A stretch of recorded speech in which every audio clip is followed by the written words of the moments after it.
इदं विष्णु विचक्रमे त्रेधा निदधे पदं समूढमस्य पांसुडे सुखाभिलाषा परिवारमोह नवं वयं कान्तिमिदं वपुश्च येनार्पितं तत् जगतां हिताय ऋषिं दयानन्दमहं नमामि गुरुर्दयानन्दमहं नमामि।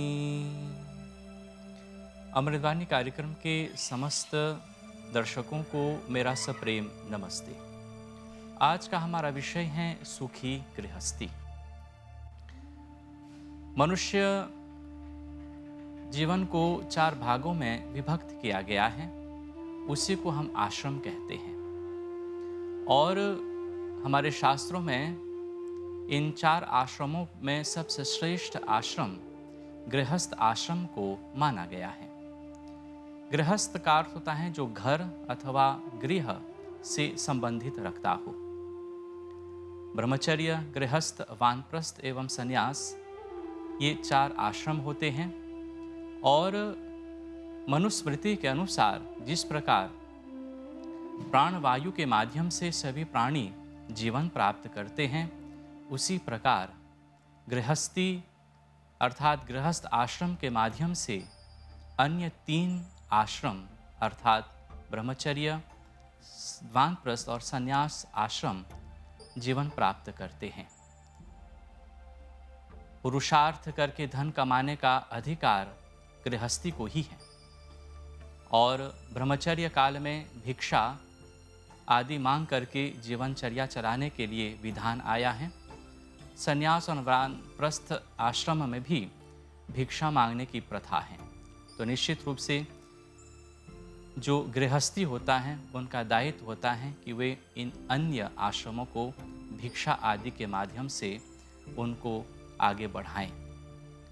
गृहस्थ आश्रम अपने आप में एक बहुत ही बड़ा दायित्व होता है, जिसमें पति पत्नी मिल करके उस दायित्व का निर्वाह करते हैं।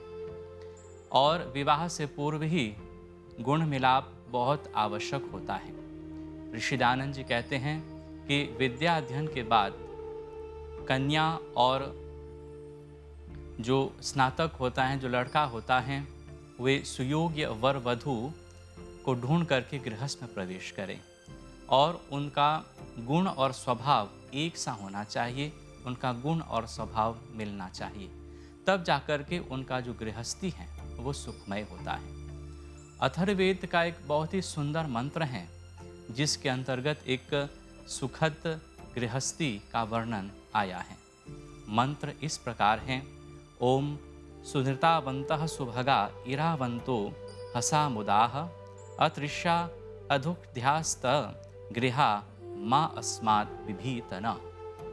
मंत्र में सबसे पहली बात कही गई है सुधृतावन्तः, अर्थात एक घर में हमेशा सत्य को बोलना चाहिए और सत्य के साथ साथ वाणी में मधुरता भी होनी चाहिए।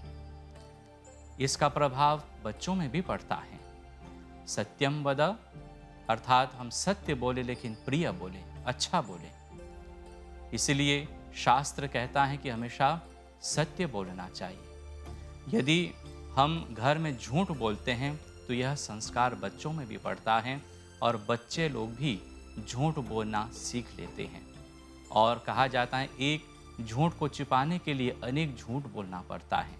इसीलिए वाणी में हमेशा सत्य का वास हो, हमारे घर में हमेशा सभी लोग सत्य बोलें, ऐसी भावना से मंत्र में बता रहा है कि हम अच्छा बोलें और सत्य बोलें।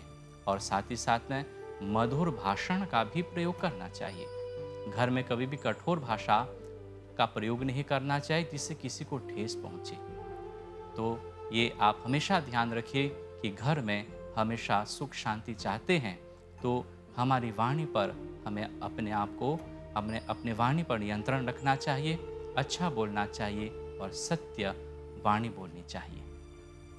मंत्र आगे कहते हैं सुभगाह, अर्थात हमारे घर में ऐश्वर्य की वृद्धि हो।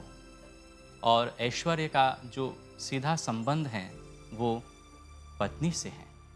कहा जाता है जब विवाह संस्कार करते हैं तो लाजा होम की अंतिम आहुति देते हुए कन्या कहती है ओम भगाय स्वाहा, अर्थात यह आहुति वह अपने परिवार की समृद्धि के लिए, अपने परिवार के ऐश्वर्य के लिए वह प्रदान कर रही है। अर्थात घर में कभी भी ऐश्वर्य की कमी न हो, ऐसी प्रार्थना किया गया है।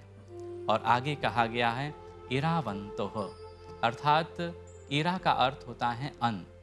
एक गृहस्थी में, एक घर में कभी भी अन्न की कभी कमी नहीं होनी चाहिए।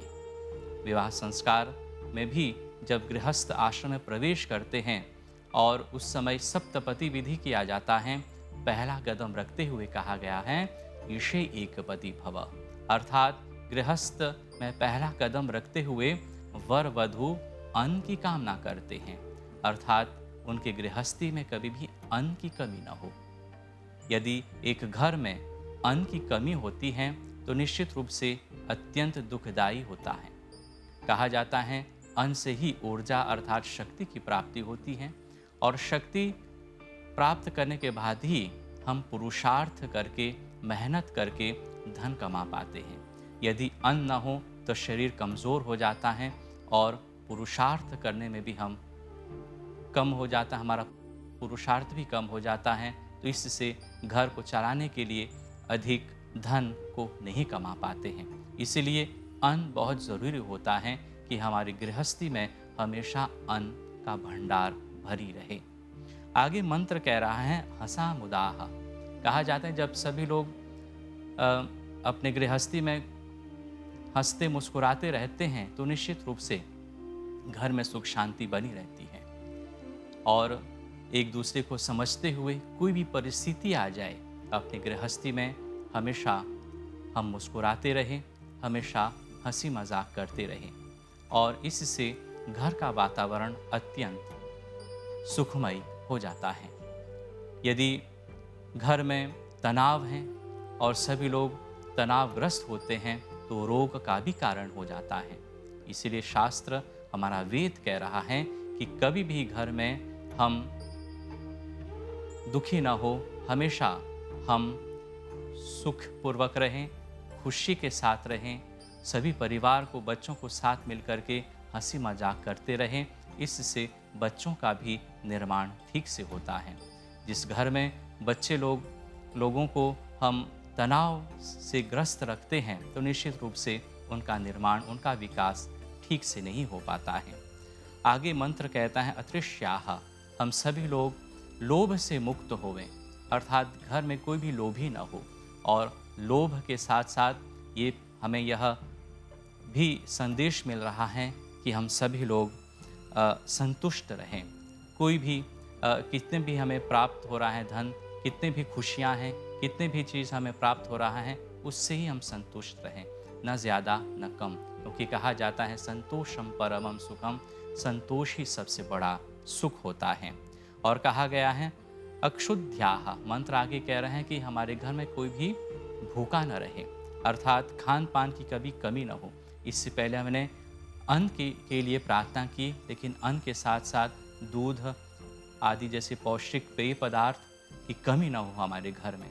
और अंत में वेद मंत्र कह रहा है गृहामा अस्मात् विभीतना, हमारे घर में कोई भी भयभीत न हो, कोई भी डर करके न रहे। क्योंकि ऋषि दयानंद जी लिखते हैं डर से ही जीवन में शंका और मिथ्या ज्ञान उत्पन्न होता है, भ्रम उत्पन्न होता है, जो दुख का कारण होता है।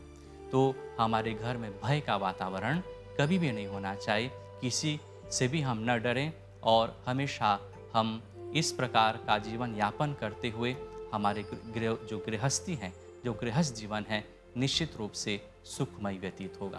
आप लोगों के ध्यान के लिए धन्यवाद। ओम शांति ही शांति ही शांति।